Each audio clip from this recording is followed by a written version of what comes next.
ಆತ್ಮೀಯ H16 news ಅರ್ಥಾತ್ ಸೀತಾರಾಮ್ ನ್ಯೂಸದ ವೀಕ್ಷಕರೇ, ನಾನು ನಿಮ್ಮವ ಎಂ ಆಯುಧ ಮಲ್ಲಪ್ಪ ಜೊತೆ ಅವರು.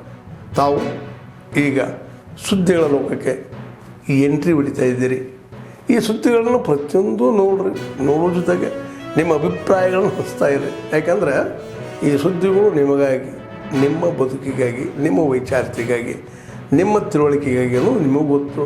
ಜೊತೆಗೆ ನಮಗೂ ನಿಮ್ಮೊಂದಿಗೆ ಇದೊಂದು ಮಾತಾಡುವಂಥ ಜೊತೆಗೆ ಸುದ್ದಿಗಳನ್ನು ಬಿಡುವಂಥ ಕೆಲಸ. ಈ ಕೆಲಸದಲ್ಲಿ ನಾವು ನಿಮ್ಮೊಂದಿಗಿದ್ದೀವಿ ಅಂತ ಹೇಳ್ತಾ ನೋಡ್ತಾ ಇರಿ ಸುದ್ದಿ. ಮೊನ್ನೆ ಮೈಸೂರಲ್ಲಿ ಭಾಷಣ ಮಾಡ್ತಾ ನರೇಂದ್ರ ಮೋದಿ ಈ ದೇಶದ ಪ್ರಧಾನಮಂತ್ರಿ ಅನ್ನೋದನ್ನು ಮರೆತು, ಅವರು AICC ಅಧ್ಯಕ್ಷರು ಅನ್ನೋದು ಮರೆತು ನರೇಂದ್ರ ಮೋದಿ ಬೊಗಳ್ತಾರೆ ಅನ್ನೋಂಥ ಮಾತನ್ನು ಪದ ಬಳಸಿದ್ದಾರೆ. ನನಗೆ ತುಂಬ ನೋವಾಗಿದೆ. ಹಿರಿಯರು, AICC ಅಧ್ಯಕ್ಷರು, ದಯವಿಟ್ಟು ನಾನು ಅವ್ರಿಗೆ ಪ್ರಾರ್ಥನೆ ಮಾಡ್ತೇನೆ, ನೀವು ಹೇಳಿರೋಂಥ ಪದ ಸರಿ ಇಲ್ಲ. ದೇಶದ ಜನರ ಕ್ಷಮೆ ಕೇಳಬೇಕು, ನರೇಂದ್ರ ಮೋದಿ ಕ್ಷಮೆ ಕೇಳಬೇಕು ಅಂತ ಒಂದು ಒತ್ತಾಯವನ್ನು ಈ ಸಂದರ್ಭದಲ್ಲಿ ನಾನು ಮಾಡ್ತೀನಿ. ಯಾಕೆಂದರೆ ಅವ್ರ ಮಗ ಪ್ರಿಯಾಂಕ ಖರ್ಗೆ ಅವನು ಬೊಗಳ್ತಾನೆ ಇರ್ತಾನೆ, RSS ಬಗ್ಗೆ ಬೊಗಳ್ತಾನೆ, ಮೋದಿ ಬಗ್ಗೆ ಬೊಗಳ್ತಾನೆ. ನಾನು ಅವನ ಬಗ್ಗೆ ನಾನು ಮಾತಾಡೋಕ್ಕೆ ಇಷ್ಟಪಡೋದಿಲ್ಲ. ಆದರೆ ಈ ಮಟ್ಟಕ್ಕೆ ಮಲ್ಲಿಕಾರ್ಜುನ್ ಖರ್ಗೆ ಅವರು ಹೋಗೋದು ಸೂಕ್ತ ಅಲ್ಲ ಅಂತ ನನಗನ್ಸಿದೆ. ಅವ್ರಿಗೆ ಪ್ರಾರ್ಥನೆ ಮಾಡ್ತಾನೆ, ಇಡೀ ದೇಶ ಗಮನಿಸಿದೆ ನೀವು ನರೇಂದ್ರ ಮೋದಿ ಅವ್ರ ಬಗ್ಗೆ ಬಳಸಿರೋಂಥ ಪದ. ಇಡೀ ದೇಶ ಇದ್ರ ಬಗ್ಗೆ ನೀವು ಛೀಮಾರಿ ಹಾಕೋದು ಒಳ್ಳೆಯದಲ್ಲ. ದಯವಿಟ್ಟು ಕ್ಷಮೆ ಕೇಳಬೇಕು ಅಂತ ನಾನು ಒತ್ತಾಯ ಮಾಡ್ತೀನಿ.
ಮಾನ್ಯ ಜಿಲ್ಲಾಧಿಕಾರಿಗಳಿಗೆ ಹಾಗೂ KSRTC ಇಲಾಖೆಯ ಮುಖ್ಯಸ್ಥರಿಗೆ ಮನವಿ ಮಾಡಿಕೊಳ್ಳೋದೇನು ಅಂತಂದರೆ, ಪುಷ್ಪಗಿರಿ ಮಹಾಸಂಸ್ಥಾನವು ಇತ್ತೀಚಿನ ದಿನಗಳಲ್ಲಿ ಸಾಮಾಜಿಕ, ಶೈಕ್ಷಣಿಕವಾಗಿ ಮತ್ತು ತನ್ನದೇ ಆದಂಥ ಸಾರ್ವಜನಿಕ ಸೇವೆಗಳಲ್ಲಿ ಸಂಪೂರ್ಣವಾಗಿ ತೊಡಗಿಸಿಕೊಂಡಿರುವಂಥದ್ದು ಎಲ್ಲರಿಗೂ ಗೊತ್ತಿರುವ ವಿಷಯ.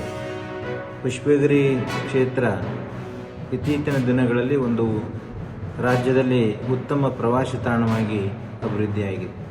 ಪ್ರತಿನಿತ್ಯ ಸಾಮಾಜಿಕ ಕಾರ್ಯಗಳು, ಧಾರ್ಮಿಕ ಚಟುವಟಿಕೆಗಳು ಮತ್ತು ಬೇರೆ ಬೇರೆ ವಿಧದ ಕಾರ್ಯಕ್ರಮಗಳು ಇಲ್ಲಿ ಅತಿ ಹೆಚ್ಚು ಇವತ್ತು ನಡೀತಾ ಇದೆ.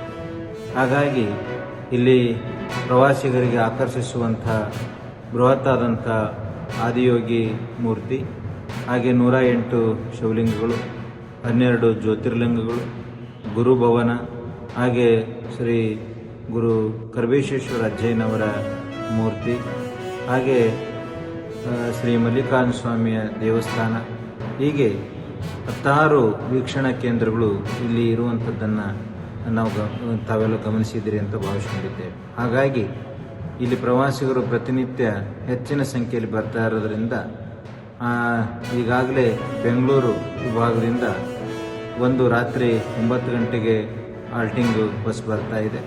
ಅದೇ ರೀತಿಯಲ್ಲಿ ಮೈಸೂರು ವಿಭಾಗದಿಂದ ಮತ್ತು ಮೈಸೂರು ಮಾರ್ಗವಾಗಿ ನಮಗೆ 9 ಗಂಟೆಗೆ ಹಗರೆ ಮತ್ತು ಚಿಕ್ಕಮೂರು ಮಾರ್ಗವಾಗಿ ನಮಗೆ ಬೆಟ್ಟಕ್ಕೆ ಒಂದು ಆಲ್ಟಿಂಗ್ ಬಸ್ ತುಂಬ ಅವಶ್ಯಕತೆ ಇದೆ.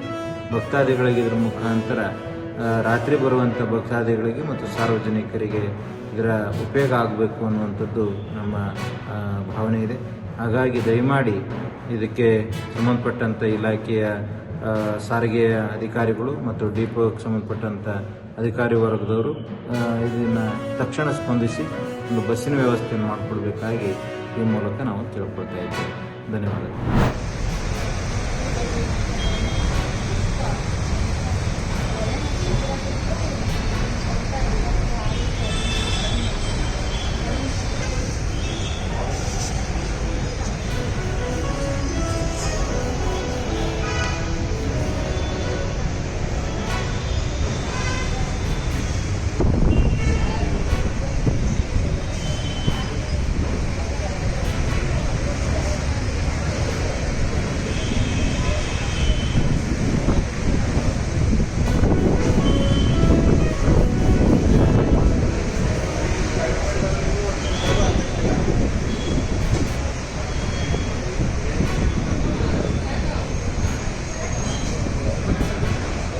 ಆತ್ಮೀಯರೇ, ಎಲ್ಲ ಸುದ್ದಿಗಳನ್ನು ನೋಡಿದ್ರಲ್ಲ, ಏನು ಅನಿಸ್ತು ನಿಮಗೆ?